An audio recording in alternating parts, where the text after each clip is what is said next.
कंडड़ी में कल तार ॾिठो मूं हिंद सिंध जे सूफ़ी शाइर बुज़ुर्ग हज़रत सूफ़ी रोयल फ़क़ीर जो सालानो उर्स मुबारक कंडड़ी शरीफ़ में थी गुज़रियो। हिकु ॾींहुं लाइ थियल उर्स मुबारक में पहिरीं धमाल हज़रत सूफ़ी रहीम फ़क़ीर जी दरगाह खां शुरू थी।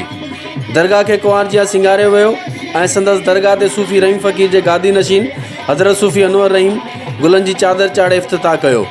हज़रत सूफ़ी रहीम फ़क़ीर जे उर्स मुबारक में सिंध सरहद पंजाब खां वॾी तादाद में मुरीदनि अक़ीदतमंदनि वॾे अंग में शिरकत कई, जंहिंमें औरतुनि मर्दनि ॿारड़नि तोड़े हर उमिरि जे शख़्स शिरकत कई।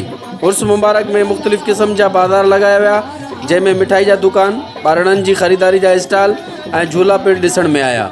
दरगाह ते आयल मुरीदनि तोड़े अक़ीदतमंदनि जे लाइ फ्री लंगर जो बि बंदोबस्तु कयो वियो ऐं संदसि सिक्योरिटी जा के ख़ासि इंतज़ाम ॾिसण में न आया।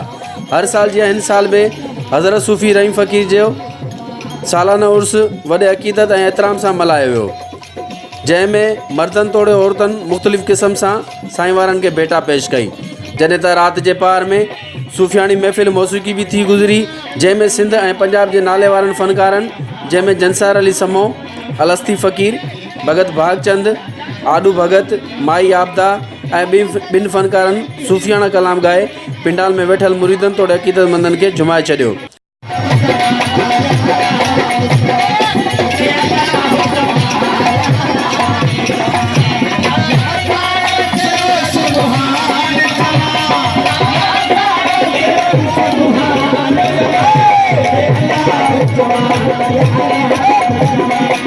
मेले जी पुॼाणी सुबुह जे वक़्तु झंडी चाढ़े दुआ घुरी पंहिंजी पुॼाणी ते पहुतो ऐं आख़िर में आयल मुरीदनि तोड़े अक़ीदतमंदनि दरगाह जे गादी नशीन हज़रत सूफ़ी अनवर रहीम फ़क़ीर खां दुआ धाॻो वठी पंहिंजे मंज़िलनि ॾांहुं रवाना थी विया।